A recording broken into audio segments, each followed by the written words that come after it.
So welcome to the December Reiki Reiju.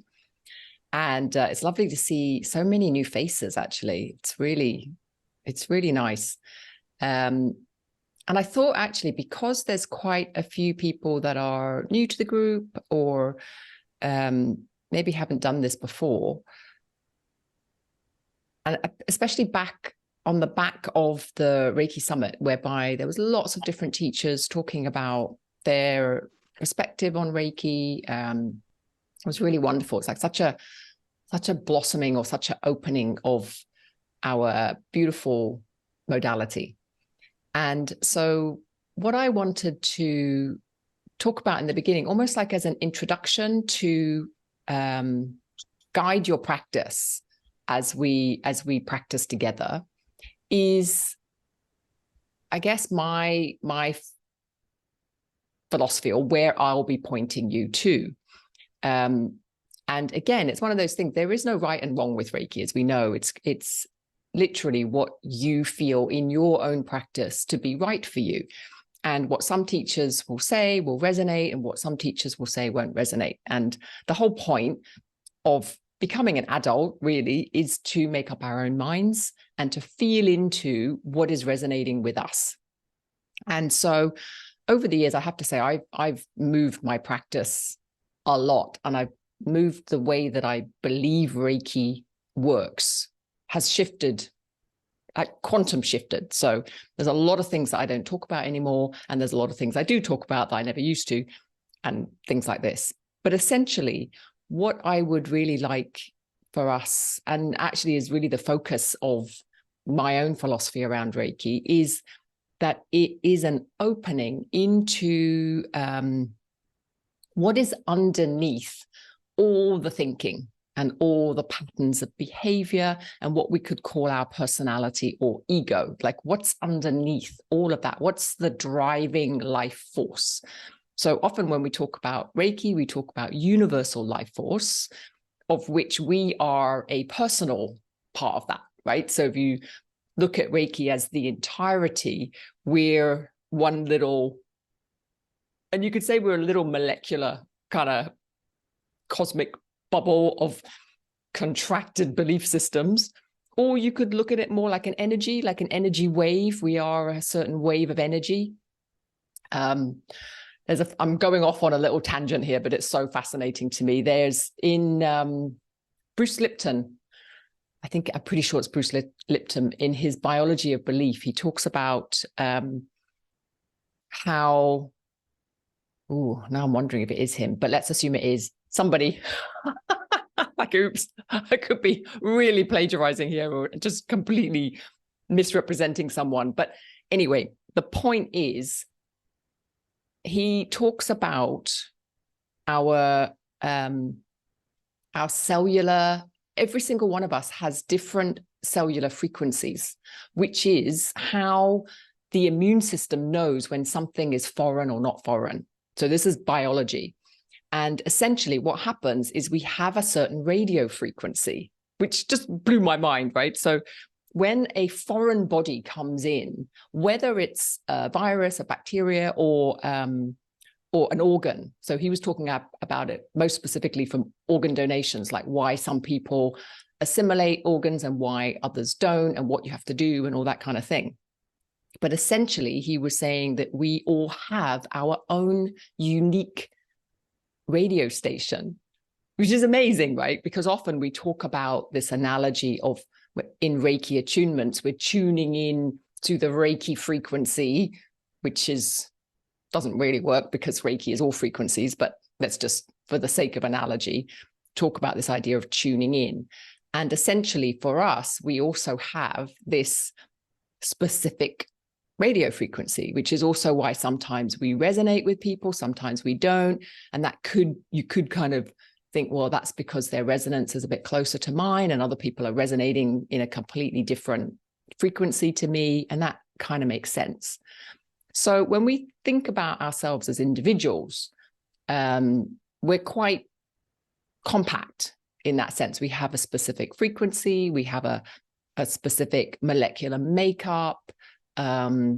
depending on our experiences, our backgrounds, our culture, how our parents brought us up, we're going to have a very particular makeup in terms of way of being, way of thinking, belief systems, shoulds and shouldn'ts, coulds and couldn'ts, blah, blah, blah, blah. And so personal growth, I'm going down this avenue for a reason, okay? So personal growth is about modifying, manipulating, shifting, changing that individual aspect of self. You could call it the ego. So all personal growth, I'm just going to say, okay, all personal growth is ego-driven, all of it. It's all about making our egos healthier egos. What I'm interested in is underneath that, or you could say beyond that, or bigger than that.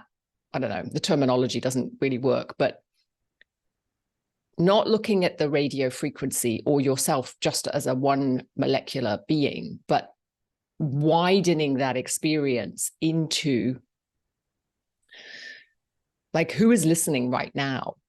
And there is that aspect of, for some of you, just noticing this as I'm talking, you'll notice that there's part of your brain that's like, oh yeah, I agree with that, or oh, I don't agree with that, or what's she saying? That part, that thinking part that's analyzing, that is debating, that is agreeing or disagreeing, that's all part of the ego self, okay? That's all part of the thinking self. But then if you take a little backward step almost, or sometimes if you're a diver, you'll like the analogy of like sinking under all the ripples of the sea to actually, the deeper you go in diving, the more peaceful it is, the more quiet. And it's that quiet attentiveness that is just almost observing. And it's a felt sense of a resonance, like an alertness. And this idea, when I say the idea of dropping under or beyond or clearing away all of that ego stuff so that we can see what's really there. And what's really there is, to me, the practice of Reiki is bringing us closer and closer to that. And I know for many of you, you were attracted to that or resonated with that idea that the attunement process really steps us into that very known space of being. And I'm choosing my words carefully because it's kind of hard to describe that. But there is this part of you that just knows, it's kind of like, you know, everything's fine and everything is, there's just perfection all around you, and actually everything is good. Then there's the egoic mind that's like, no, we have to do something. We have to be somebody. We have to achieve something. And that's like the energy that comes from that real deep stillness. And it's almost like, and it gets really funny actually, or gets much lighter, should I say, that when you can feel that stillness and you can connect in with that, and then you can see the bloop, like if you're a diver, you're bouncing back up to the top, and then you can feel the weather, if it's stormy, if it's calm, if it's raining, when you pop back up, and it's like, whoa, and you're all over the place. But then when you're really sinking back down again, the piece is always the same. It doesn't matter what the weather is doing. Like, it doesn't matter whether it's really windy and blowy at the top of the surface and there's lots of choppy waves, or whether it's really still and calm and sunny and beautiful. It doesn't matter. When you get down to about 20 feet, it's the same. It's exactly the same. And so for me, the practice of Reiki has turned into, and in the beginning, it wasn't like this. Okay. So in the beginning, it was much more about, oh, I've got a headache. I've got this ache and pain. I've got this, I'm ill. I want to feel better. I want to feel less stress. I want to feel less anxious. And that is perfectly okay. I'm not saying to stop doing all that stuff. I think that's the beauty of Reiki, is the breadth we have with it. We can go at it and help our aches and pains, our emotional aches and pains, our suffering. We can help all of this stuff. And then we can also sink deeper and we can connect in with what is beyond all of that personality, individuality, egoic stuff. Now, I make this distinction because I talk about that part of it. Like I don't tend to talk a lot about the how to attract this, how to manifest that, how to heal your aches or pains and things like this, because it's just not my particular point of interest anymore. What I am much more curious about is what is happening underneath all that. So you'll notice when we go into the guided meditation, I will encourage you to stay with the senses and with what is actually happening, rather than take you into a guided visualization, which is then popping you back up into the imagination and the thinking process and the individual, as imagination is essentially ego, right? So popping you up there for this purpose is not particularly helpful. For the guided bit, what I thought would be quite fun today is to explore the chakras, because we all love chakras, right? But we're going to do that in a completely like open child, first time you've ever thought about your energy centers. And what we're going to do is we're going to do like a couple of minutes on each chakra. So if you're not familiar with the chakras, it's essentially the base one is right at the base. So if you're sitting down, and you can lie down for this as well, by the way, if you've got a sofa that you can get yourself comfortable in. If you're sitting in a chair, then your hands are basically going right down to the base. And you can sandwich as well. So you could have one hand at the front and one hand at the back. So if we're talking about the base chakra, you would actually put one hand right on the tailbone at the back. So right at the back of your seat. And then the front would be on the pubic bone. So that's the base chakra. The sacral chakra is about 2 finger widths below the belly button. So you would have one hand at the front at the belly button and then one behind. Now, if you struggle to get your hand behind, you can just put both hands in front. It doesn't matter. The hand positions are really to bring that focal point in. And if you don't want to use your hands at all, you can simply just bring your conscious attention all the way down and put your hands wherever you want. But for most people, it's easier to make contact with that body part. It's just easier. The solar plexus then is in between the ribs. So you've got the rib cage that makes a kind of V shape, and it's right in the middle there. So right over your stomach. The heart center is where the sternum is. So it's right in the middle of the chest plate. And again, for a lot of people, they won't be able to get their hand around the back. So you just put both hands on top of each other. And then you've got the throat. And then you've got the third eye, which is in between right on the forehead. And then you've got the crown. Now, as we do this, if you notice as you're getting up here, as you're getting up to the head area, that it's just difficult for your arms because they're heavy. Again, as I said, you could make a little contact just to get the feeling of where it is on the body. And then you can just relax your hands if it becomes too tiring and doesn't become relaxing anymore. So a couple of minutes here. And then just listening to the guidance really as a prompt to keep you open and aware of the sensations. We're not trying to change anything. We're not trying to change direction. We're not trying to pump more energy in. We're not trying to do anything. We're just noticing. And then as we notice, we're just allowing that to be exactly as it is. It may or may not change, but the idea is we're not going in there to change or to balance or to harmonize. We're just observing. And through the act of observing, we're just getting to know each other a bit better. Okay. So I tend to turn off my video with these, just allowing yourself to get comfortable, whether it's seated. Seated is probably better. A few people have said I might fall asleep, so stay seated. But for those of you who are feeling quite alert and want to relax, then you could also lie down as well.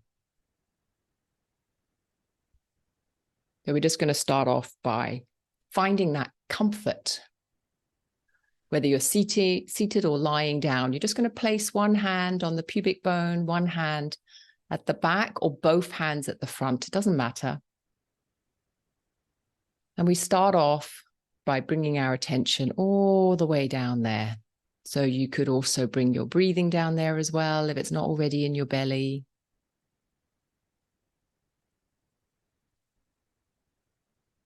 Noticing the hands.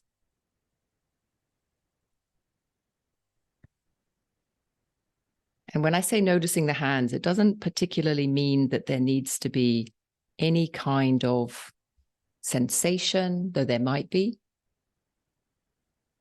It's simply noticing the pressure of the hands on your body, the contact point.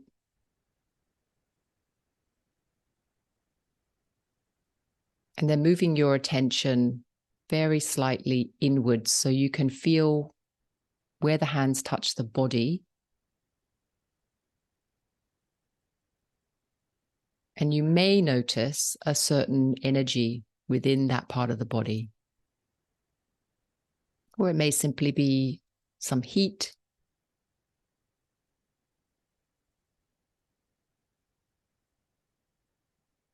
And without trying to make it different at all. We're just staying with that sensation, whatever it is, even if it's nothing. Using the breath, every exhale, just seeing if you can relax the body just a little bit more.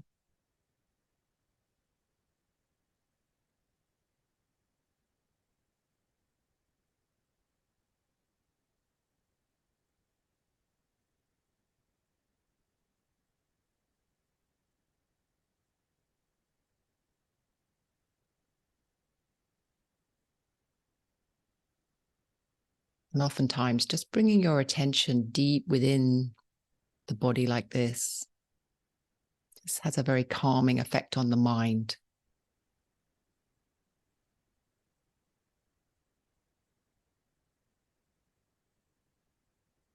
You might notice that holding the base chakra also activates the legs, the feet, but it doesn't need to. So we're opening our awareness, whatever is going on, without the urge to shift it, change it, make it bigger or smaller. But also noticing these tendencies within us as well, to fix something, make it different, and just letting that rest.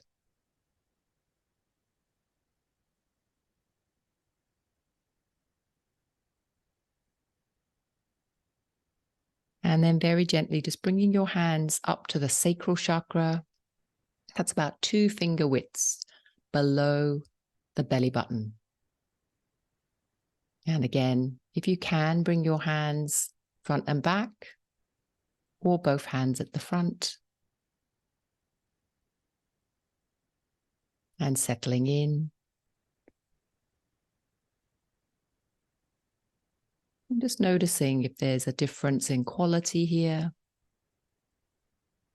Maybe more or less activity under the hands. The hands themselves may feel different.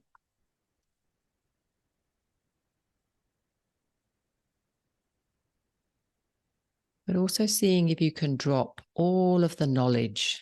If you have a lot of knowledge about chakras, see if you can drop all of that as well. As if you're coming at this as a total beginner. Simply observing the sensations.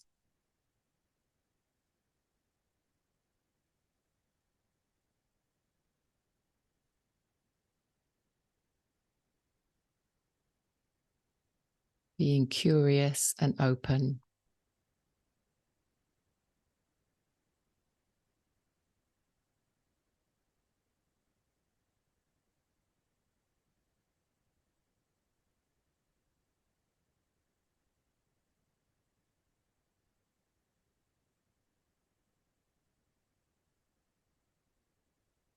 relaxing into it if the mind is still busy, pushing and pulling.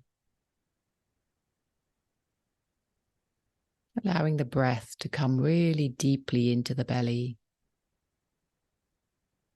Noticing the rise and fall of the breath with the hands.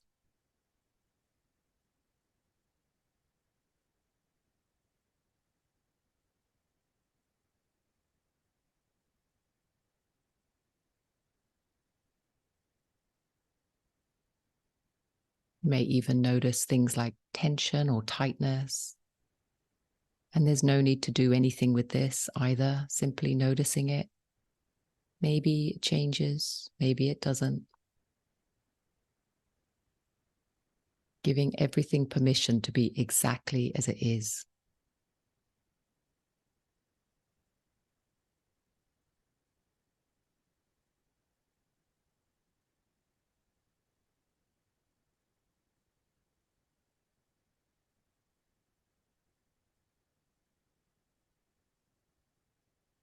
And now moving the hands up to the solar plexus, in between the ribs.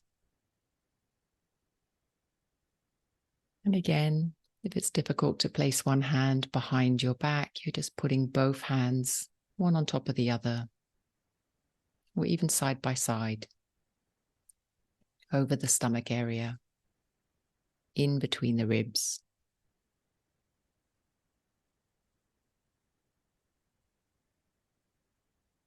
Still breathing in the belly. Perhaps noticing the diaphragm now, the rise and fall of the diaphragm.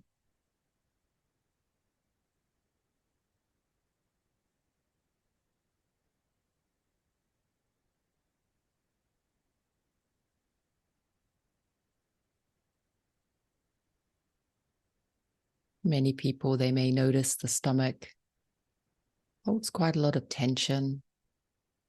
Or if you've just eaten, you might notice it's rumbling and working away.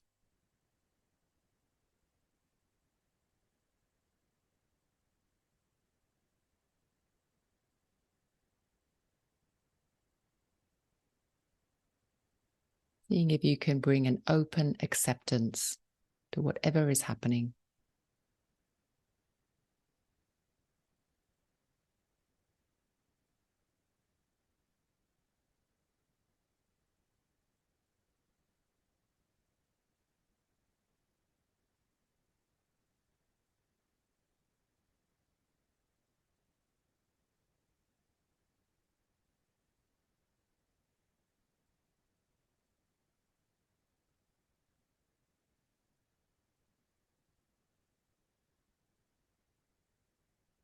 Allowing your whole body to open to the Reiki.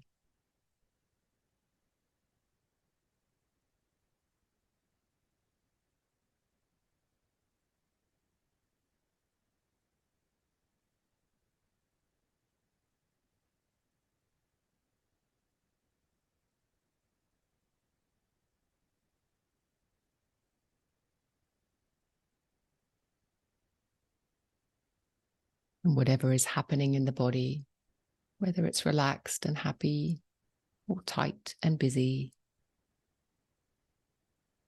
seeing if you can surrender to exactly what is happening right now. No need to change it, fix it, make it different.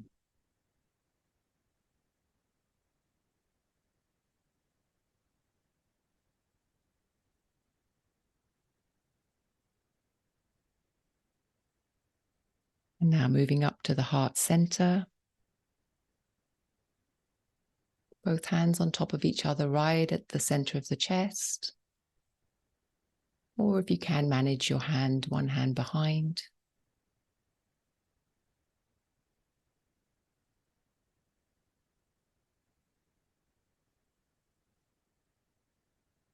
And if it feels right, you could move your breathing from the belly, moving it up into the chest itself and back down again.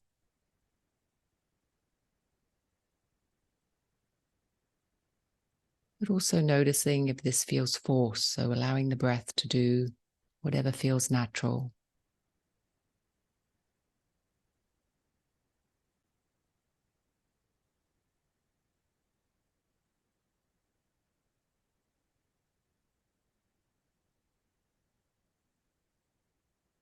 Noticing how the body responds every time you move your hands.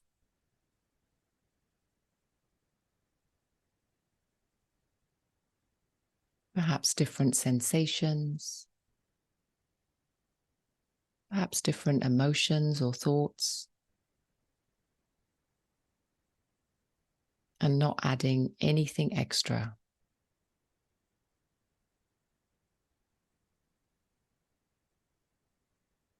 Just being with whatever is arising.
And very gently moving your hands now around the throat chakra. That's just around the throat area.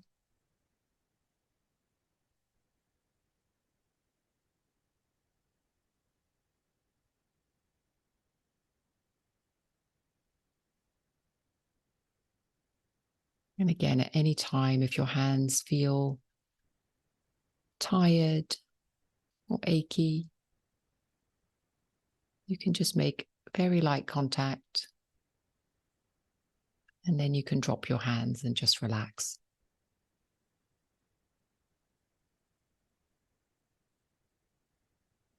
And noticing around the throat, the sensations, any tightness.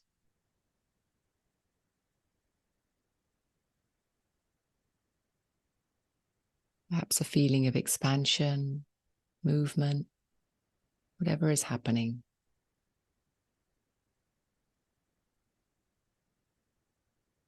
Putting aside any interpretations.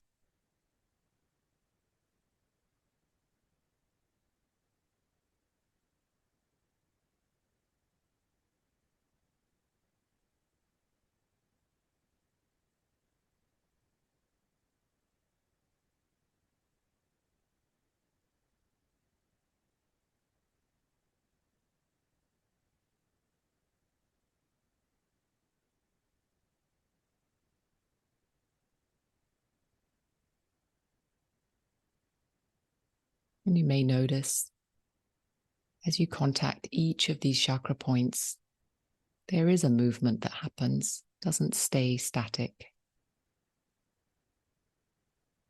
But there is nothing you need to do to make that happen. It happens totally on its own.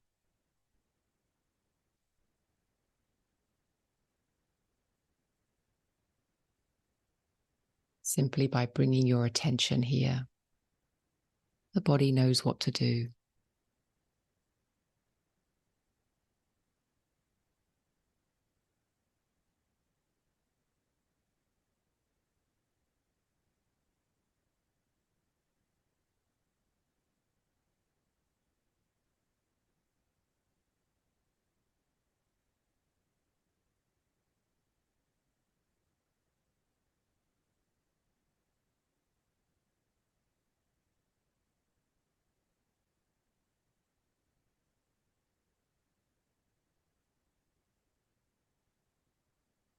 Now moving up to the third eye.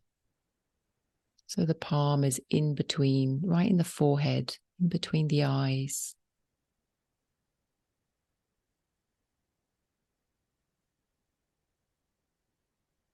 And again, if the hands are tired, just placing your palm there for a moment, feeling around that area. And then you can drop the hands, but stay focused around the forehead,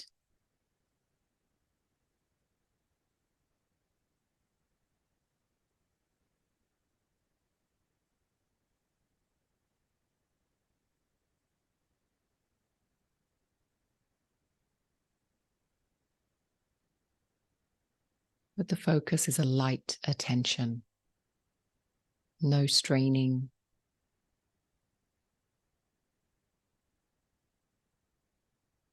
Almost like a wider focus, a very gentle, expanded openness.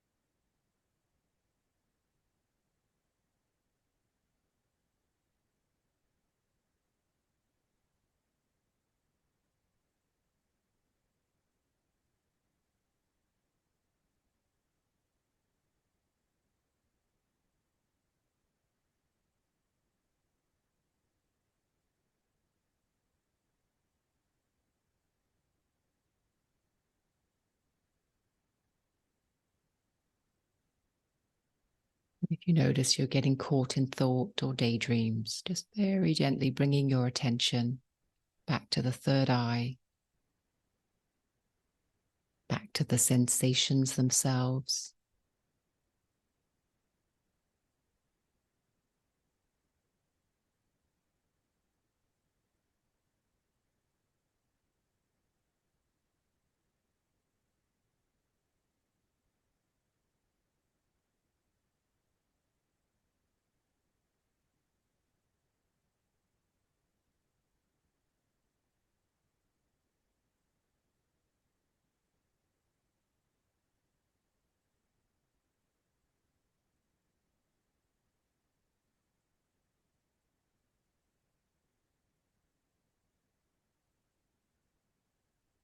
And then finally, bringing your hands up to the top of your head, the crown chakra.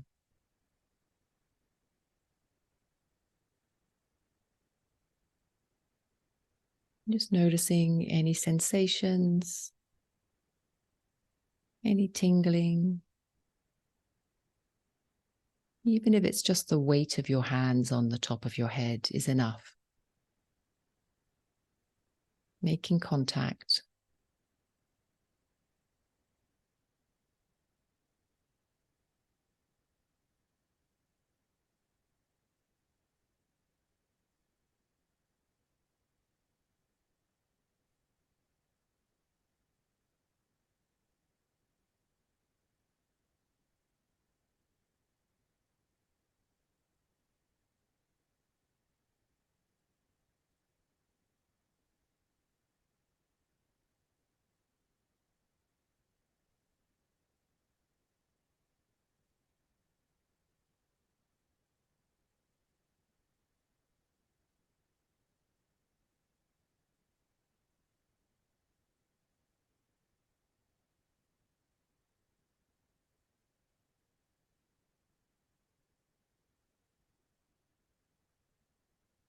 And if there's still agitation or thinking, pushing and pulling, simply noticing that as well, that there's no need to get involved.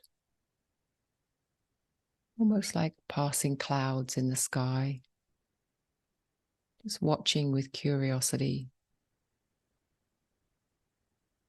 not buying into any of the stories, just letting them go just for another few moments.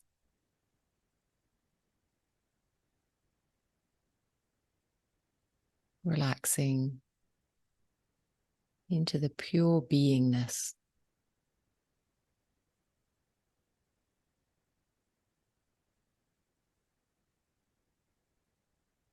And noticing that part of you that is alert,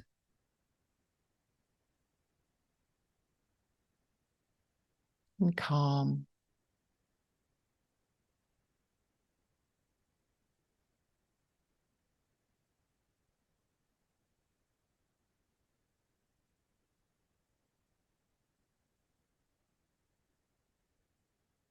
And if you're still having your hands up in your crown, you're just very gently bringing them into your lap, or if you're lying down by your sides. And we're just simply breathing as a whole body. Just noticing the entire body from the face, all the way down the torso, through the shoulders. Just doing a little scan. All the way down into the belly. Through the legs, down to the feet. You can give your toes a little wiggle. Give your fingers a little wiggle, a little stretch. You can raise your hands above your head and just give yourself a little shake and a wiggle all the way down the spine. And whenever you're ready, opening your eyes.